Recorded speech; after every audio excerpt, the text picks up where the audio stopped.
మోక్ష మధ్యాహ్నం రీల్స్లో చూసి ఏమో అడిగినావు పకోడీ చేసుకుందామా? ఓకేనా, చేస్తా 5 minutesలో. హలో అండి అందరికీ, welcome back to my channel. ఈరోజు మోక్ష అయితే ఫోన్లో చూసి ఆనియన్ పకోడీ అయితే చూసినాడు.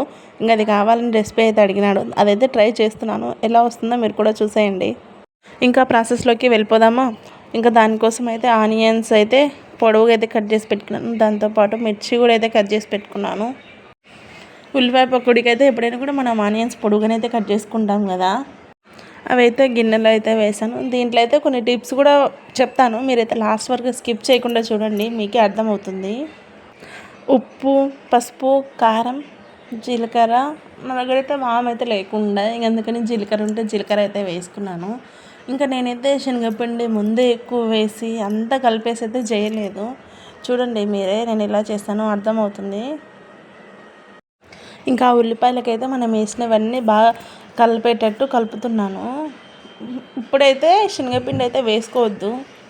పసుపు, ఉప్పు, కారం, జీలకర్ర అన్నీ ఉల్లిగడ్డలకైతే బాగా పట్టుకున్న తర్వాత చూడండి, నేనైతే శనగపిండి ఒక చిన్న కప్లో తీసుకొని కొంచెం వేసుకొని ఆ కోటింగ్ మొత్తం దానికి ఉల్లిపాయలకి బాగా అంటుకునేలా కొంచెంసేపు అయితే కలపాలి.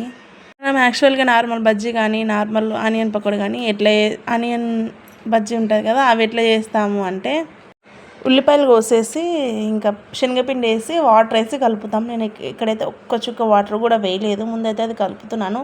చూడండి, చిన్న బాటిల్ క్యాప్లో వాటర్ అయితే తీసుకొని తడుపుతున్నా జస్ట్ అంతే. మీరైతే అక్కడైతే ఒకటి ఇగ్నోర్ అయితే చేయండి. నేనైతే ఒక చేత మొబైల్ పట్టుకున్నా, ఇంకో చేత అయితే ప్రాసెస్ అయితే చేస్తున్నాను. సో అందుకే కొంచెం చూడడానికి అయితే శనగపిండి దానికి కావాల్సిన మేము తీసుకోవాలి, వాటర్ కూడా దానికి కావాల్సిన మేము తీసుకోవాలి. మరీ ఎక్కువ లూజ్గా అయితే కలిపి పెట్టుకోవద్దు.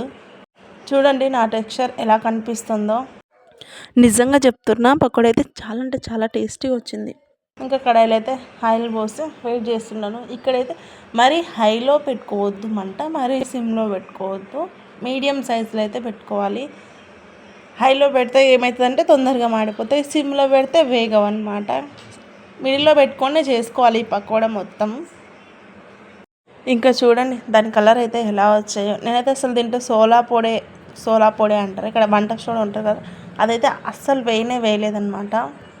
నార్మల్గా మనం బజ్జీలోకి అయితే ఖచ్చితంగా వంట సోడా అయితే యూజ్ చేస్తాము, నేనైతే అసలు యూజ్ చేయలేదు.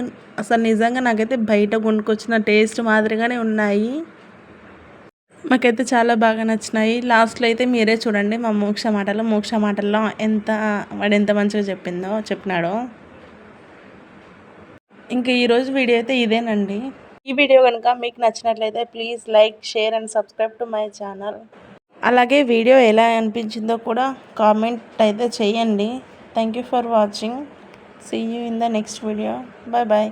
ఇప్పుడైతే మా మోక్ష మాటలు అయితే వినండి. మోక్ష, నాకెళ్ళి చూసి చెప్పు. బాగున్నాయా? వచ్చినాయా?